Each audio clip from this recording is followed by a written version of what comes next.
మహా గొప్ప మరి ఆడన్ సార్ గారు ఎంతో గొప్పగా చదువుకున్నటువంటి వ్యక్తి అయినా ఈ జాతి కోసం నేను పనిచేయాలని చెప్పి మరి మన ముందున్నటువంటి వ్యక్తి తల్లి మన ముందున్నటువంటి వ్యక్తి మనకు అనేక అందరూ చెప్పడం గట్టిగా చెప్పడం జై మాదిగావ్ జై మాదిగావ్ జోహార్ మాదిగల వీరులకు జోహార్ మాదిగల వీరులకు వర్ధిల్లాలి మాదిగ రిజర్వేషన్ పోరాట సమితి వర్ధిల్లాలి మాదిగ రిజర్వేషన్ పోరాట సమితి జై మాదిగావ్ వర్ధిల్లాలి ఆరోగ్యరీత్యా అనేక సమస్యలున్నా అనేక ఇబ్బందులున్నా ఈ జాతి కోసం కష్టపడి ఎన్నో త్యాగాలు చేసినటువంటి గొప్ప మనుషులు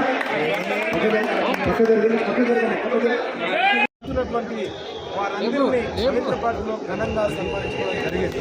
అట్లాగే మేధావులు, విద్యావంతులు, ప్రొఫెసర్స్, అట్లాగే లాయర్స్, అట్లాగే ఇక్కడ ఉన్నటువంటి మన ఖమ్మంపల్లి ఎమ్మెల్యే మన సత్యనారాయణ గారు కూడా మానకొండూరు ఎమ్మెల్యే గారు కూడా ఇక్కడికి రావడం జరిగింది. ఇంకా ప్రముఖులు, ప్రజాప్రతినిధులు విమలాక్క గారితో పాటు అనేక జిల్లాల నుంచి ఎంపీఎస్ బృందం, సభ్యులు, రాష్ట్ర కమిటీ నాయకత్వం, జిల్లా నాయకులు, మండల నాయకులు, నియోజకవర్గ నాయకులు అందరూ కూడా ఈరోజు రవీంద్రపార్క్లో ఘనంగా ఉదయం నుంచి సాయంత్రం వరకు ఒక ఆహ్లాదకరంగా ఈ యొక్క కార్యక్రమాన్ని మరి జయప్రదం చేసుకోవడం జరిగింది. నెక్స్ట్ మరి ఉద్యమ నేపథ్యాన్ని చెలో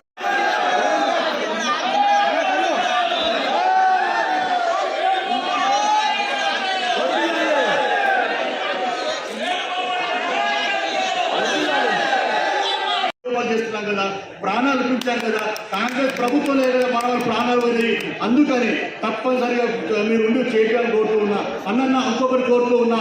అన్న మేము బుడగ జంగాలకు డెక్కని మాస్టి సింధు బయట కోసంగి వదిలి 37 కులాలు ఉన్నాయి. 37 కులాలను పట్టించుకునే నాదులు లేడు, ఎవరు లేరు.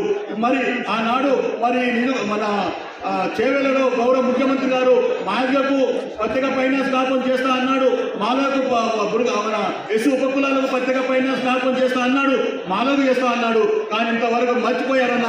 ఒక్కసారి అందరూ దొరకపోయి ఈ 3 కులాలకు ప్రత్యేక ఫైనాన్స్ కావాలని చెప్పి మీరు ముందు ఉండండి, మీ ఉపకులాలు మీ ఉమ్మడి ఉండి మేము వస్తామని చెప్పి తెలియజేస్తూ, నా అవకాశం ఇచ్చిన పెద్దలకు అన్నలకు పేరు పేరున ఉద్యమ నమస్కారాలు తెలియజేస్తూ, ఎన్నో రోజుల శ్రమ 30 సంవత్సరాల దండోర ఆవిర్భావ సదస్సుని కనీవిని ఎరిగిన రీతిలో ఇప్పటి వరకు దండోర ఉద్యమం మొదలైన 30 సంవత్సరాల తర్వాత మొట్టమొదటిసారిగా అగ్రవర్ణాలు పెట్టుకుంటున్నటువంటి ఈ రవీంద్ర భారతిలో డప్పు చెప్పుకుంటున్న మాదిరిగానే ఈరోజు కూర్చోబెట్టినటువంటి పాత్రకి ప్రత్యేకంగా మా అందరి తరఫున ధన్యవాదాలు తెలియజేసుకుంటున్నాం. సుదూర ప్రాంతాల నుండి ఎక్కడ నుండో నిన్న రాత్రి నుండే ప్రయాణాలు చేసి వరికన్న కాలేదు. అయినా ఏదో రోజు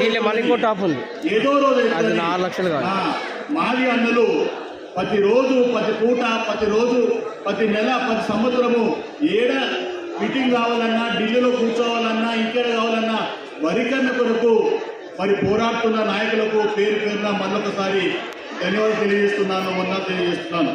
అదలారా ఈరోజు ఈ సమయం రావాలంటే మళ్ళీ రాదు. ఈ యొక్క సమయము, ఈ యొక్క పాపన్న అధ్వానంలో మరి ఈ యొక్క వరికన్న కావాలి. ఢిల్లీలో ఎన్నిసార్లు మీటింగ్ పెట్టినా, ఎన్నిసార్లు హైదరాబాద్లో పెట్టినా, ఎక్కడ పెట్టినా పాపన్న గారు వందలాది వేలాది మంది తీసుకొని మరి ధర్నా చేస్తున్నాడు, ఉద్యమాలు చేస్తూ ఉన్నాడు. కానీ ఒక్కడి కోరుతూ ఉన్న పాపన్న గారికి, పాపన్న మరి ఉద్యమంలో ఎంతో మంది అసురు బాసినారు, ప్రాణాలు అర్పించినారు. వాళ్లకు ప్రభుత్వం ద్వారా 25 లక్షల రూపాయలు మీరు ముందుండి ప్రభుత్వంతో మాట్లాడిప్పాలని చెప్పి కోరుతూ ఉన్నాను. ఎందుకంటే వాళ్ళు పిల్లలు ఈరోజు మరి ఎక్కడో సరిగ్గా ముందు చూస్తున్నారు. ఇక్కడ ఈ యొక్క హాల్లో ఉన్నారు, నీ పక్క అంత పక్క ఉన్నారు, కానీ ఏం మాట్లాడుతున్నారో చూస్తున్నారు.